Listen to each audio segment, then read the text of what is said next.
That's a wishing well. Wishing well. I threw the first penny in there, but we've been on this since Wednesday. First thing we had to do was find the location, which we got, and made a 4-foot circle, half block, filled in the joints, grouted it solid.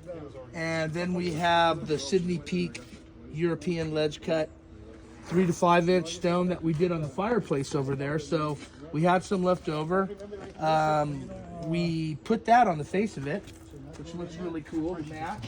And then Steve, the owner, went out to Southwest Boulder and found this cool stone that we used for our top.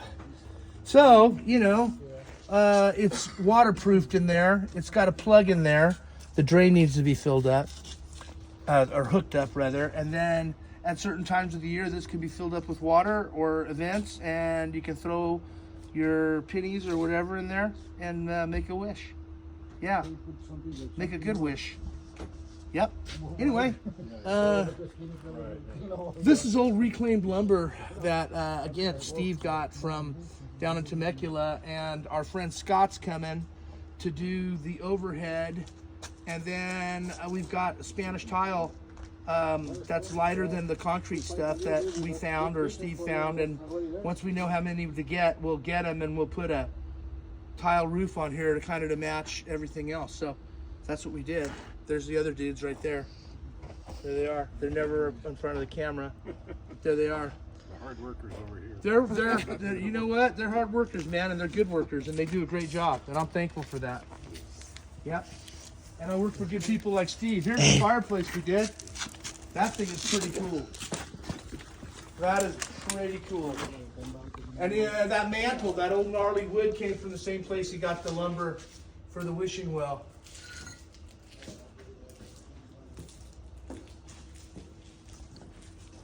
Yeah, so that's how it kind of ties in, you know?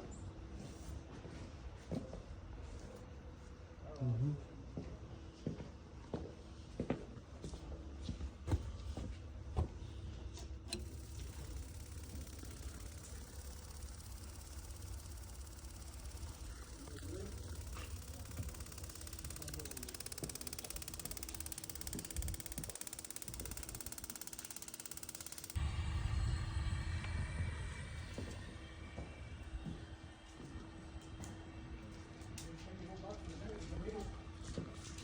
Heads up this time. When you put rocks and stuff there, they're all going to go in and see the rocks, and then someday somebody's going to go in there and count all the pennies that were in there.